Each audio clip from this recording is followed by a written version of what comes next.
से 5000 वर्ष पहले, जब धरती पर द्वापर युग का प्रभात हो रहा था, जब मानव और देवता एक ही भूमि पर विचरण करते थे, जब धर्म और शक्ति, गुरु और शिष्य, इन शब्दों के अर्थ हर कदम पर बदलते दिखते थे, वह समय जब महाभारत अभी इतिहास नहीं बल्कि जीवन की चलती हुई गाथा थी। राजमहलों में धनुषों की तान गूंजती थी, गुरुकुलों में ज्ञान की अग्नि प्रज्वलित थी और जंगलों की निस्तब्धता में भी कुछ अनकहा गूंजता था। किसी की साधना, किसी की प्रतिज्ञा, किसी की इंतहा। यह वह युग था जहां किस्मतें तलवारों से नहीं बल्कि इच्छाओं से तराशी जाती थीं। ये कहानी एक ऐसी वीर की है जिसने खुद अपने गुरु को बनाया और उसे अपना सब कुछ दान दे दिया। प्राचीन भारत की धरती पर जब धनुर्विद्या का नाम लेते ही अर्जुन का स्मरण होता था, उसी समय एक और बालक था, जंगलों के बीच मिट्टी की महक में पला बड़ा, पर उसकी आंखों में आग थी, लक्ष्य को साधने की, खुद को साबित करने की। वह था एकलव्य। वह न तो हस्तिनापुर के राजकुल से था, न किसी बड़े गुरुकुल का विद्यार्थी, पर उसकी लगन, उसकी भक्ति उसे महान बना रही थी। उसने ठान लिया था कि उसे भी धनुर्विद्या में महारथी बनना है, भले ही कोई गुरु उसे सिखाए या न सिखाए। वह हर सुबह जंगल में पेड़ों के बीच खड़ा होकर तीर चलाने का अभ्यास करता, लेकिन उसके हृदय में एक ही छवि थी, गुरु द्रोणाचार्य की। वही द्रोणाचार्य जो राजकुमारों को शस्त्र विद्या सिखाते थे। एक दिन वह उनसे मिलने गया, हाथ जोड़कर बोला, गुरुदेव, मुझे भी अपना शिष्य बना लीजिए।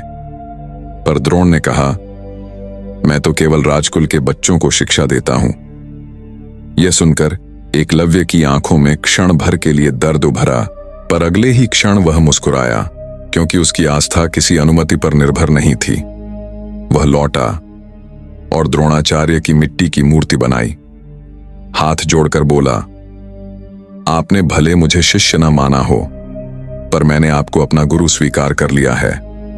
अब आप मेरे गुरु हैं, आप चाहें या न चाहें। वह दिन रात साधना करता रहा, न बारिश ने रोका, न भूख ने, न नींद ने। धीरे धीरे उसकी तीरंदाजी इतनी अद्भुत हो गई कि हवा भी उसके तीरों की राह बदलने से डरने लगी। और फिर एक दिन द्रोणाचार्य स्वयं उस जंगल में पहुंचे। उनका कुत्ता भटक कर जंगल में चला गया और भौंकने लगा। एकलव्य ध्यान में मग्न था। उसने एक क्षण के लिए नजर उठाई और बिना कुछ सोचे तीर चलाए, इतनी सटीकता से कि कुत्ते के मुंह में जाकर सभी तीर भर गए, पर उसे जरा भी चोट नहीं पहुंची। वह भागते हुए राजकुमारों के पास गया। राजकुमारों ने यह दृश्य देखा और आश्चर्यचकित रह गए। वे लौटकर द्रोणाचार्य को बताने लगे, गुरुदेव, जंगल में कोई है जो आपसे भी अद्भुत तीरंदाजी करता है। द्रोणाचार्य स्वयं वहां पहुंचे। उन्होंने देखा एक बालक जो उनकी मिट्टी की मूर्ति के आगे झुका हुआ था। उन्होंने पूछा, किसने सिखाई तुम्हें यह विद्या? एकलव्य ने झुककर कहा, आपने, आचार्य। आप मेरी मूर्ति में निवास करते हैं। क्षण भर को द्रोणाचार्य मौन रह गए, लेकिन फिर बोले, यदि मैं तुम्हारा गुरु हूं तो गुरु दक्षिणा दो। एकलव्य ने कहा, कहो आचार्य, क्या चाहिए? उन्होंने कहा, यदि मैं तुम्हारा गुरु हूं तो मुझे गुरु दक्षिणा में तुम्हारा दाहिने हाथ का अंगूठा दे दो। पूरा जंगल मौन हो गया, पर एकलव्य मुस्कुराया और बिना संकोच अपना अंगूठा काट कर दे दिया। रक्त बह रहा था, पर उसके चेहरे पर पीड़ा नहीं थी, क्योंकि उसके लिए गुरु का वचन ही परम धर्म था। अब यहां से शुरू होती है उसकी जिंदगी की असली कहानी। अंगूठा कट जाने के बाद भी उसने धनुष चलाना नहीं छोड़ा। पहले तो उसने अपने मध्यमा उंगली से अभ्यास किया, फिर बाद में उसने अपने पैरों से तीर चलाना शुरू किया, और जल्द ही उसके पैर भी हाथों की तरह लक्ष्य भेदी बन गए। वह बन गया पैरों वाला धनुर्धर, पर आत्मा से वह अब भी वही शिष्य था, वही योद्धा। वर्षों बाद जब मगध के राजा जरासंध ने उसकी वीरता सुनी तो उसे अपनी सेना में बुलाया। अब एकलव्य राजसी सैनिक नहीं बल्कि युद्ध भूमि का विजेता बन चुका था।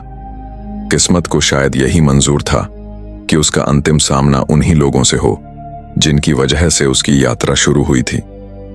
यदुवंश और मगध के बीच भयंकर युद्ध हुआ।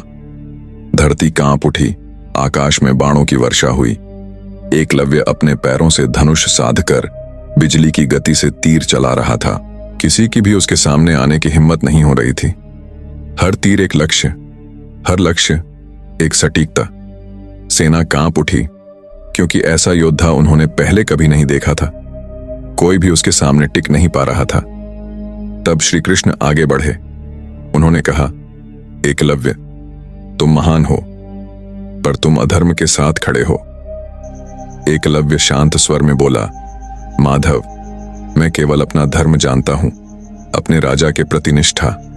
आपके सामने खड़ा होना भी मेरे लिए गौरव है।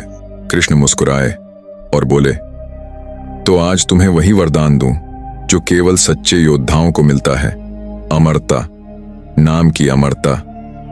सुदर्शन चक्र घूम पड़ा और एक पल में सब थम गया। एकलव्य भूमि पर गिरा, चेहरे पर वही शांत मुस्कान लिए, और इसी के साथ उसका नाम महाभारत के श्रेष्ठ धनुर्धरों के साथ अमर हो गया। एक ऐसा योद्धा जिसने बिना गुरु के धनुष विद्या सीखी और जिसके सामने कोई भी धनुर्धर टिक नहीं पाया, जिसे रास्ते से हटाने के लिए स्वयं भगवान को सामने आना पड़ा।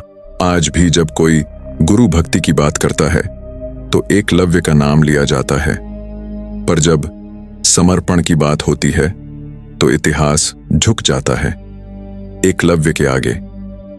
वह कभी न हारने वाला शिष्य था, जो अंगूठा दे सकता था पर श्रद्धा नहीं छोड़ सकता था।